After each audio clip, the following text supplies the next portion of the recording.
में नियम में बदलाव होना चाहिए और एक विशेष जाति को टारगेट करना।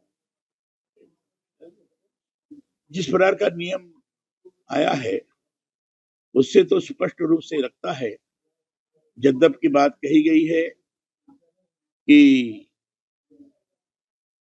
सबके बीच में समानता की स्थिति निर्माण हो, किसी भी प्रकार का भेदभाव न हो। लेकिन जिस ढंग से वो नियम सामने आए हैं उसको देखने के बाद लगता है कि निश्चित रूप से भेदभाव को और आगे बढ़ाने का इसके कारण कुचक्र बना है। पहले SC ST का भेदभाव संबंधित शिकायतें वो कर सकते थे, करते थे। उसमें कितनी झूठी है कितनी सही है ये तो विश्लेषण का विषय है।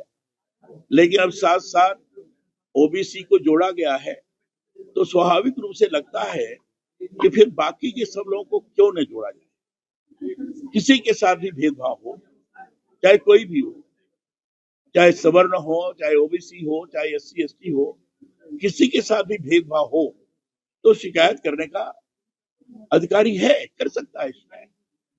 अब उसमें देखने की आवश्यकता है कि कितने सही शिकायतें हैं, कितने झूठी शिकायतें हैं।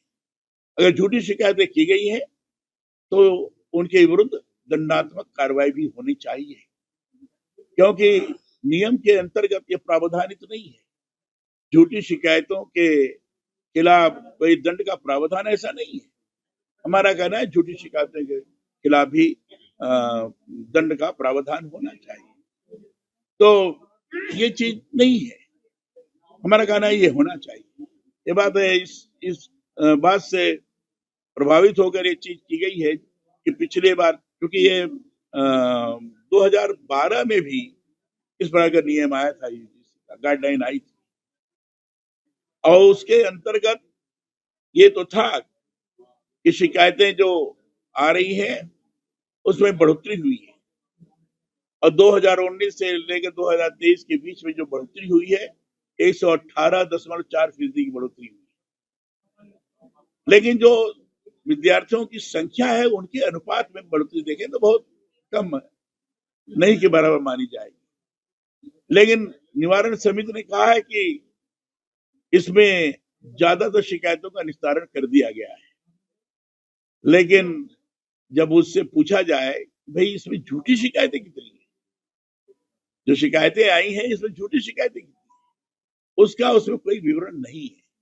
उसी आधार पर सुप्रीम कोर्ट ने कहा था कि फिर से नई गाइडलाइन बनानी चाहिए और नई गाइडलाइन के अंतर्गत किया आया कि जातिगत भेदभाव को और बढ़ावा दे दिया गया जो गैर संवैधानिक। इसके कारण लोगों के अंदर आक्रोश पैदा हुआ।